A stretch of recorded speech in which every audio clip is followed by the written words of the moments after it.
Hey everyone, Token Dave over here, the dorky token black guy that's just trying to get by. And welcome to my first episode of AA, Adaptation Application. Here, I share my thoughts on how well an original or established story has been adapted into a new or an updated medium. And for my first Adaptation Application episode, I am going to discuss how well Stephen King's novel, It, has been adapted into a full-length motion picture that is out in theaters today, So, before I go any further, I must say that there may be mild spoilers ahead, so you've been warned. Also, I need to express that basically, I read most of the novel when I was a kid. I was either 12 or 13 when I read most of the novel, and I didn't finish it then. Not because of my calorophobia, which I established in my review, but because when the book was good, it was great. But then when it slowed, it was really painful to read. So, basically, I just finished reading the full book like a little bit over a week and a half ago to get the full gist of everything, So, I will be comparing this movie by the plot, the atmosphere, potentially the theme, but definitely the characters and their motivations. Alright? So,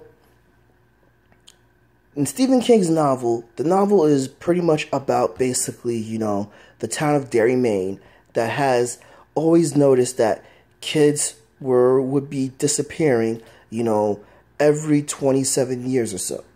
And there's a group of kids in 1958 known as the Losers Club who discover that the reason kids disappear is because they're being killed off by an entity called Pennywise the Dancing Clown, whom is a lot more than he seems, and basically,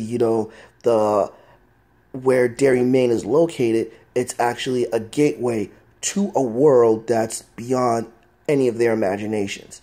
And when they defeat Pennywise, they make a vow to come back again if Pennywise isn't really dead, and vow to kill him once and for all, So the novel focuses on our lead characters, the losers, in two time frames, in 1958 and in 1987, right? Oh, no, 1986. Well, really 1985, but the book came out in 1986, all right?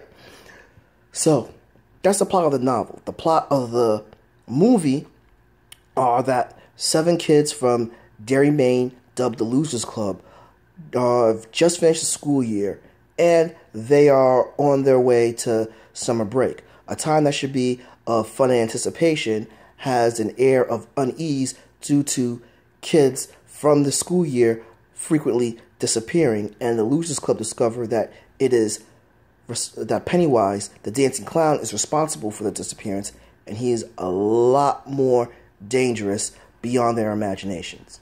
So, as you could see, that they really simplified the plot for this, and to be fair, it's a better way, because trying to do all that in 2 hours could be very jarring. I am glad that they focused on the childhood aspect of the novel and everything. So, basically, this was a great idea, and then the plot was greatly adapted.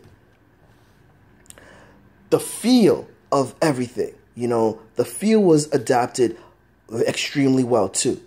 Basically, Stephen King is a horror novelist, as you all know, but a lot of his adaptations in movies, most of them are not that scary, However, in this adaptation, you do get a lot of the horror elements. You get the psychological torment, and you are put in a state of fear. The tension is very high, the suspense is great, and you are always engaged.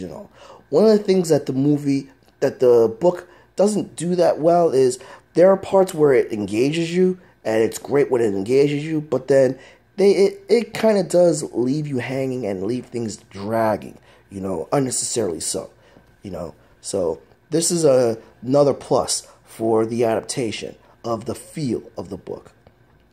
The theme of the book is basically, in the simplest terms, is the underestimated strength of childhood innocence and imagination through the mind versus, the overestimated strength of maturity of the mind, not realizing that at that time the mind weakens.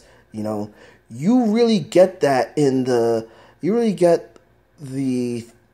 already get that theme clear in the novel, but the novel is deeper than that. In the movie, the theme is more of the strength of your imagination and how well it could be amplified for both the negative and the positive. A bit of a departure from the overarching theme, but you have to keep in mind that they're only focusing on one aspect or one period of time in the story, which actually, this change is a great welcome,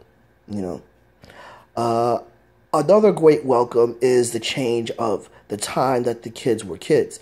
In the novel, like I stated, they were children in 1958. Here, they are children in 1989, which actually, they do an excellent representation of that year.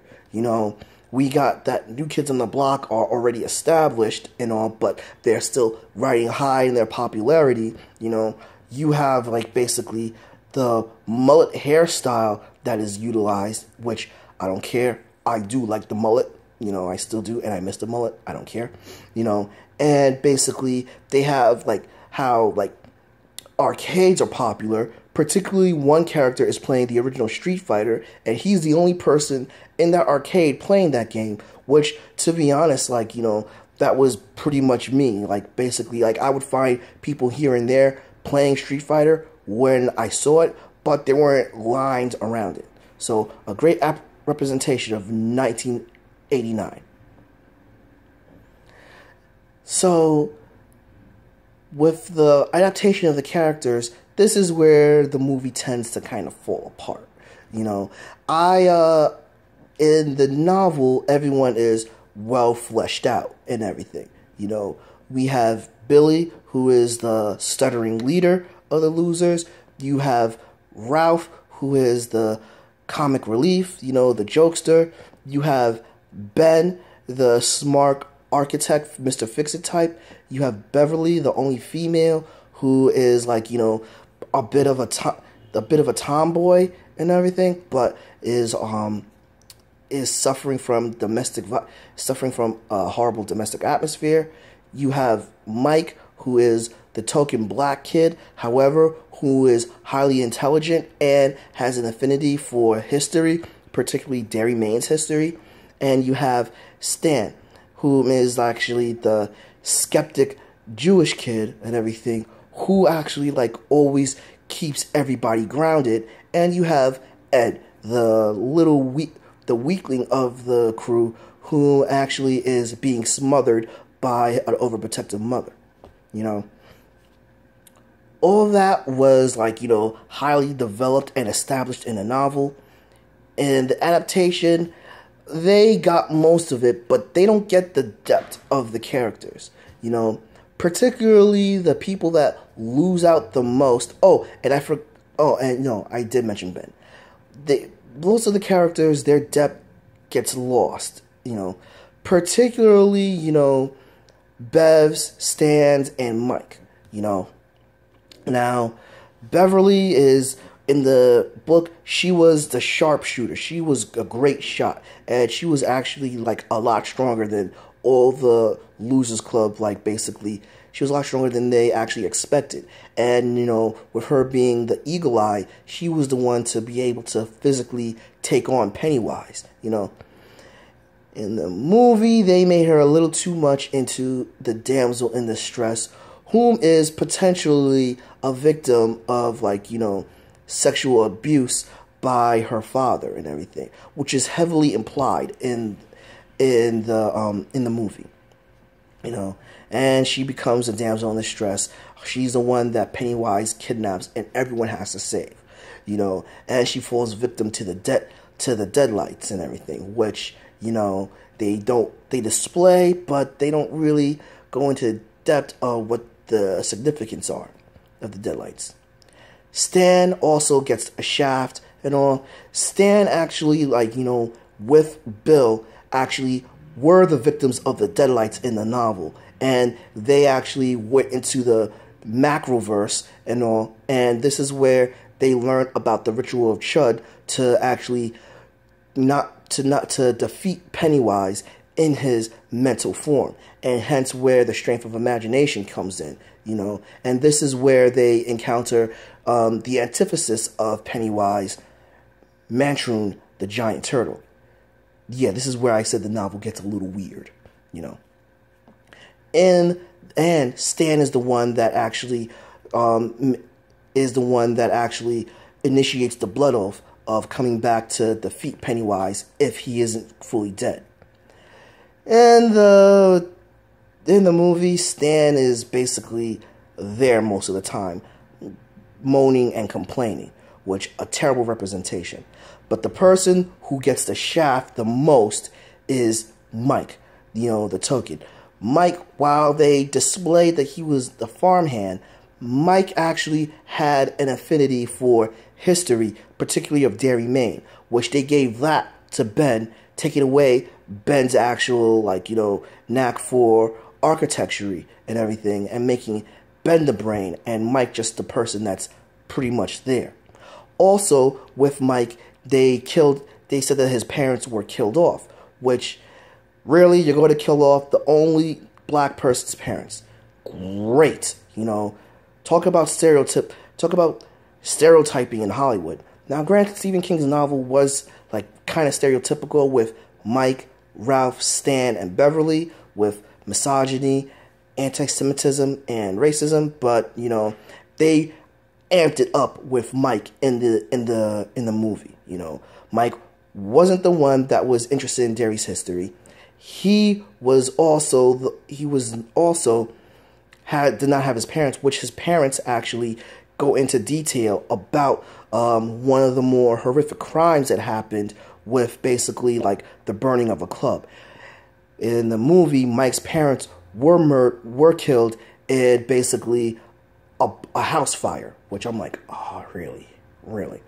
And in the novel, Mike's father explains, how he encountered Pennywise himself in the form of a bird, which Mike realizes that basically that was the same bird that attacked him in the novel. So Mike actually had a lot more knowledge and a lot more dealing with Pennywise, as well as discovering his fixture in Derry, Maine's history, So that's a loss right there, So how well adapted has the novelization? How well was the adaptation application from the novelization to the movie?